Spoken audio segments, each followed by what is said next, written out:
pressure. It's gotta give some time. And I've been trying to break the silence for a minute now. I feel like I'm surrounded by the moment and the consequence of holding it in, holding it in. What up, everybody? Hey. Hi. It's us. Welcome to Nashville Unsigned. I'm Amber Stoneman, hanging out on the red couch with the man himself. A-man himself. A-man himself. A-man. SPAZZ Cardigan, ladies and gentlemen. What up, man? I'm so excited to have you on the red couch. I like what we're doing here, this coziness. I'm excited to be on the red couch. You got the primary color scheme going on here, red, blue, yellow. I like it. I like it. I like the shoes matching the shirt. I feel like you're really hitting the style. We've got a Christmas shirt in the house right now. It's Mr. Rogers' shirt. Mr. Rogers' Neighborhood. Some old punk rock friends gave me. SPAZZ Cardigan, ladies and gentlemen. Nashville Unsigned, gentlemen and ladies. So tell me, like, where did SPAZZ Cardigan come from? I was a really twitchy kid. That wore cardigans? Yes, even though I can't rock them properly. So I was putting out music under my own name forever. I was doing the artist thing from the time I was about 12 on, and I got really burned out on putting out stuff under my own name. And I took a break for 2 years and wrote the first SPAZZ LP and knew I wanted to put it out under a name that wasn't mine. Naming yourself is weird. Yeah. Because you'll come up with something, and then you Google it, and 12 other people have used it already. Yep. Or you come up with something you love, and then you hate it 2 days later. Yeah. And SPAZZ Cardigan, for me, I was chilling in this house I was living in at the time, and hanging out with a roommate. We were watching some obscure cartoon, blah, blah, blah. And I get this whisper in my ear that's just like, SPAZZ Cardigan. and I turn to my roommate, and I go, have you ever heard of SPAZZ Cardigan? He goes, no, what's he done? I'm like, that's it. Boom. You think it's a name? I'm using it. Yeah. Just stuck with it. You're super present all over the city. I've seen you. Am I? I've seen you play before. Or maybe I've just People been at tell the me right that. places at the right time. Or you're just good at marketing. No, there's that. People tell me they see me all over the place. I'm like, I stay in my room a lot. I don't know. I think it's playing. It's the clones. I have many. I knew they'd come in useful someday. How long have you been here in Nashville? Total. Did you say 2012? No, that's when you started. Yeah, this will be 6. No, I was 12 when I started coming down to Nashville. I've been From where? Kentucky. What part?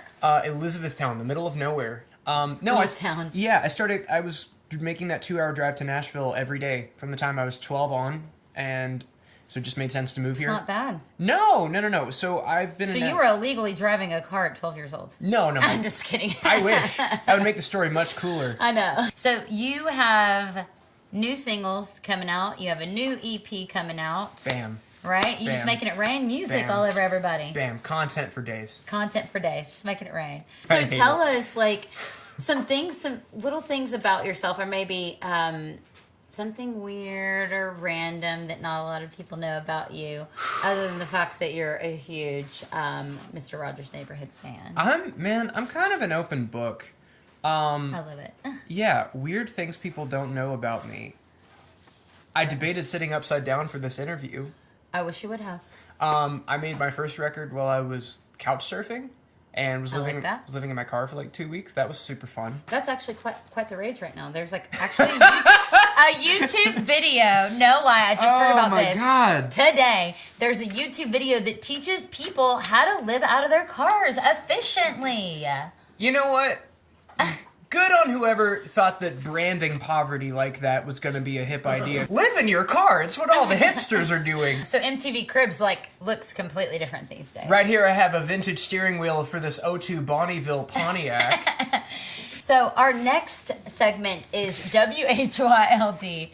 What have you learned, dude? So along the way, living in your car, doing the artist grind, the indie thing, changing your name, loving cardigans.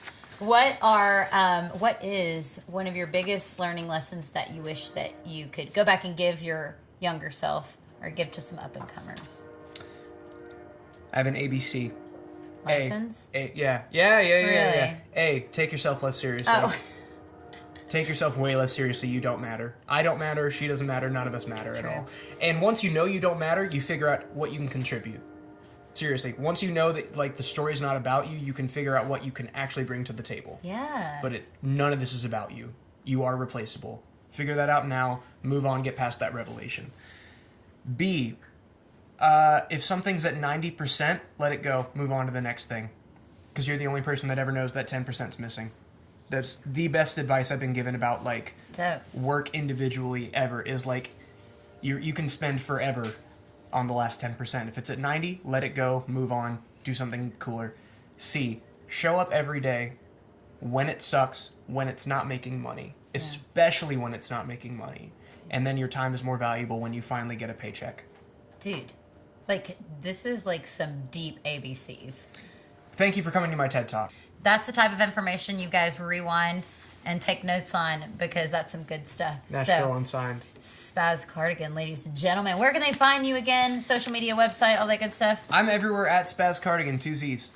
And he's everywhere, too, because, again, he's omnipresent. So the clones are everywhere. I don't know if you'll meet me, but you'll meet a version of me somewhere. Guys, SPAZZ Cardigan! Hey, get in here! We're from the South. We hug it out. Boosh. We're going to sync him up on all things social media, website, all that good stuff. Get on his stuff. He's got an EP coming out. Good vibes. Get on it now. Good vibes only. Mr. Rogers' Neighborhood. We out this beast.